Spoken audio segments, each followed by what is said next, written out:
Welcome to Friday the 13th. There we go. We've got a Friday the 13th. And I would like to pay my respects to the spirits of the land here where it's windy, but there's lots of blue. So, as you can see, I'm in a singlet. I just did my workout. I had to push. Oh my God. I'm severely feeling this Mars retrograde. All of the determination I had a couple of weeks ago is gone. And now I have to be so self-determined to get in there and just do push-ups. Like I did my workout and it was really, really good. I finished strong, but the fact is that I had to really dig deep to get it started. And this is what you might be feeling with depending where Mars retrograde is in your chart. You might be like, oh my God, this used to be so easy. Good morning, Heather. And now you're like, I really have to struggle to get it started. But remember, we're looking for the why. Now, also, we've got Mercury. He's at 7 degrees, I think, right now. And so he stations at 6 and stays at 6 for quite a few days. Good morning, Alicia. Here's my cheese and tomato. I'm sorry if that's offensive.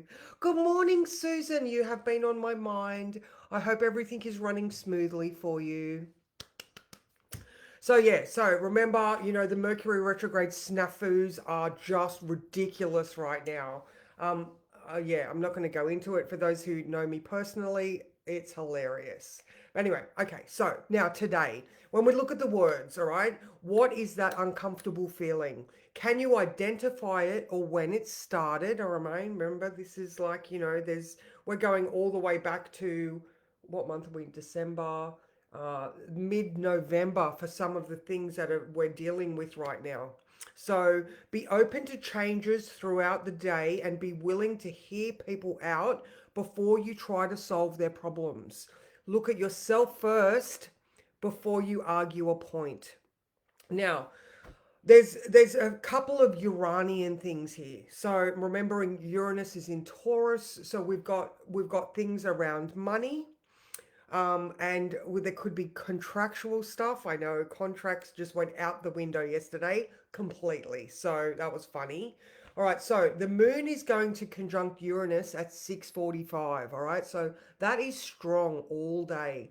So, the more you are resistant to change, the stronger that jolt of Uranian energy is going to poke you.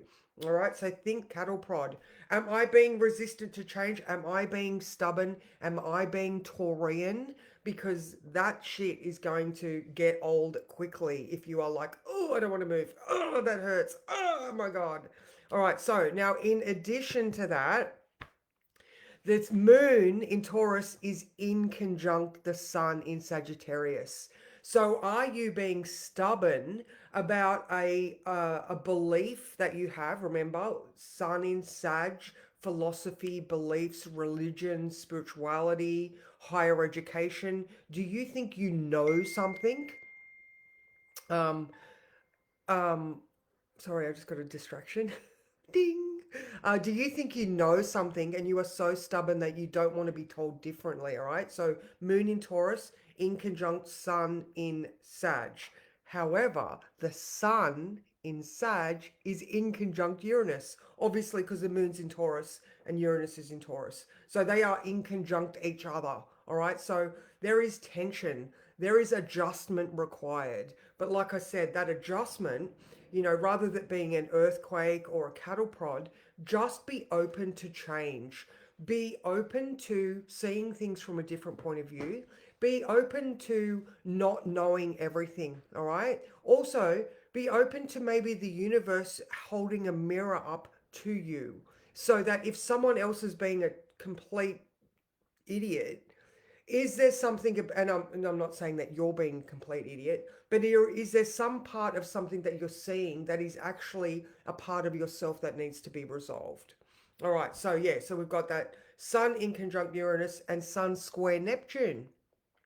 So, we've got that subconscious shit happening, and is there a block, a square that is causing tension that needs to be dealt with? Now, I think yesterday I said that the Sun square Neptune is finished early, like, oh no, hang on. Yeah, early on Thursday morning. All right. So there could still be some details that aren't quite, sure. Actually, you know what? I'm just going to say it. So we signed to sell the house at Scamander, and the company we've signed with went out of business. So there's that contractual changes. There's nothing that we could have done about that.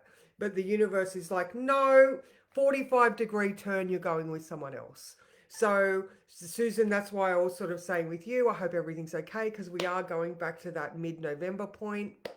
And, there are shifts and changes in finances and contracts. And yeah, so another one that I wanted to remind people of because, Mars is so slow and Mercury's like extremely slow. Be careful of burns and, burns on ovens, chopped fingers, cuts and scratches, inflammation, infections. If you do get cuts and scratches, make sure that you clean them really well because infection is another thing that could come through. Um, and it's not, we're lucky that Mars isn't in Aries. Oh, awesome, Susan, because then there'd be bumps on the head. At least it's only fingers. Although, please watch your fingers because someone did say to me the other day after I commented on this that someone they knew got their fingers jammed in a door or something like that. So anyway, just be very aware of your physical presence. And trips and falls and bumps and scratches. Because we also do have that Mars opposition Pluto in orb. All right, so there's accidents as well. It is quite wide right now, so it's not really something that I'd be like, whoa, be really careful. I'm just saying, just be aware of your physical presence and what you're doing so that you're not like, your mind's not elsewhere and you do silly mistakes. All right, so today, in addition to all of those ones that I've just talked about being prickly, we do have Mercury sextile Venus. So that's nice. So if we are, Mercury might be really hyper focusing on some aspect of its knowing that is going to work well with Venus's um, Venus's journey into Aquarius, where she's out in the community. Someone in Scottsdale's got their fingers chopped off with a lawnmower. Oh my God. Alicia, that's the biggest Mars Mercury retrograde story I've heard. That's a memory though on that one. Thank you very much for that feedback. Be careful with your fingers and lawnmowers. All right, so yeah, because Venus right now is actually not making any applying aspects to any other planet. So she's come down out of that boardroom, out of that corporate space. She's in the community and she's just off wandering around. Maybe she's on a little holiday before a couple of days. She's trying to assess whether what she's done in the workplace actually reflects well in the community, or this is the analogy that I'm using you know so with Mercury sextile Venus, because Mercury's making the aspect, the hyper focus, she could be really sort of mulling over what's going on with what she's seeing, but she's not conversing with anyone about it. All right, so I like that. you know um so yeah, just wander away. All right, let's draw a card. Let's draw a card. Back to the dream weavers. It feels good today. Susan, they were very much like, no, you need to do a Susan yesterday, and I think it was sugar gliders to just go with it. No self sabotage, maybe something like that. Anyway, that was yesterday. Let it go. Okay, what card is good for today? Oh, this one. Ooh. When you feel the magic sing. I love that one. Look, we've got a whale with the song shooting out of its head. All right, it is card number 6 for those that like the numbers. It is a lovely card. All right, 6. Okay, leap of faith. Thank you, Susan. Leap of faith, absolutely. All right, so The aha moment. Oh my God, how Uranus. All right, so that's another thing about the opportunity that Uranus brings. It's not just, sorry, I got to clean my glasses. It's not just poking you so that you change. Um it can offer you divine inspiration as well. Flashes of brilliance. Like really seeing things from a completely new perspective that you hadn't thought of. So the fact that, the sun in conjunct Uranus, moon conjunct Uranus.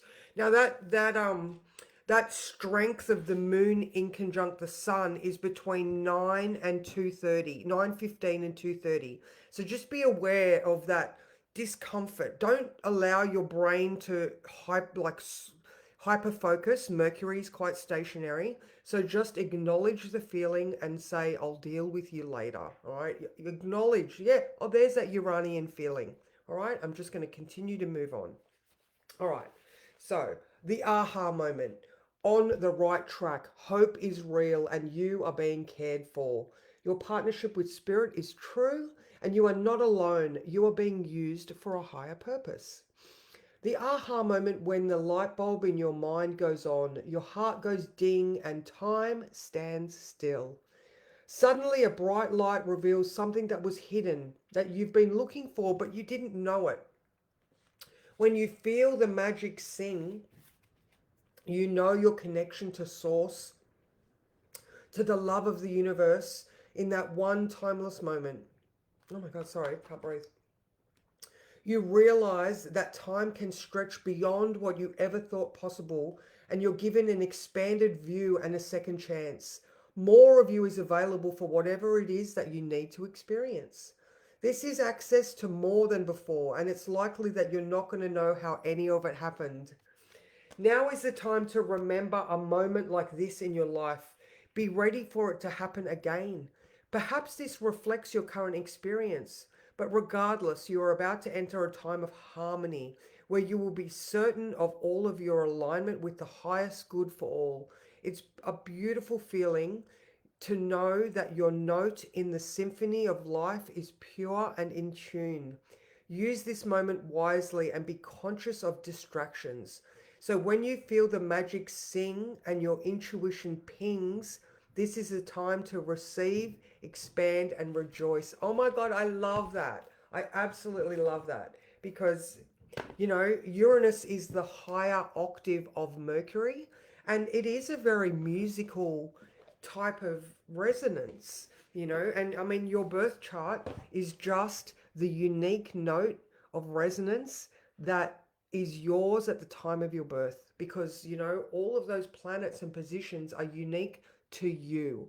So, if you are feeling that resonance and it's uncomfortable, I don't know, maybe you can the analogy or the image that I'm getting right now is that tuning fork where you can just go ding and maybe, realign yourself with how it should be. I don't know. I hope you get what I'm trying to say.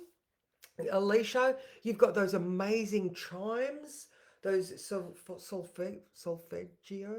Oh, so you know what I mean? Those beautiful chimes. So even that music, if you are feeling uncomfortable, maybe you can put on some nice music to get that resonance feeling better. I don't know. Anyway, so I think there is so much opportunity for you to work with any feelings of discomfort today and just shift them so that you get those brilliant flashes of awareness. And even if, like the card said, it's that aha moment where you can identify where the feeling started, therefore you get to deal with it in this time of your life rather than where it was created back then. So, oh, Heather, that's amazing. Can't wait to hear it. Awesome, awesome. So I hope everybody has an amazing day. For astro coaching people, 9:30. So just a little plug. It's going to look better in the new year because I am, every day we get to practice our craft. So if you are in this position, this is my point of view. Now I'm back to doing Tuesday and Friday classes. Tuesday's actually an education day. I'll be doing lessons on the planets and all the things that I talk about. And then Fridays is a charts and chats day where, you can come in and get your chart looked at for your specific experience that you're having. So, the I'll put the link. It's yeah, again, I'm not the greatest salesperson, but I'll get there. So if you are interested in going that little bit deeper from what I offer daily, then it's open. So I will see you guys. Oh, I may see you guys tomorrow. The words will definitely be there, but I'll see how I go in the morning. So take care, and I'll see you later.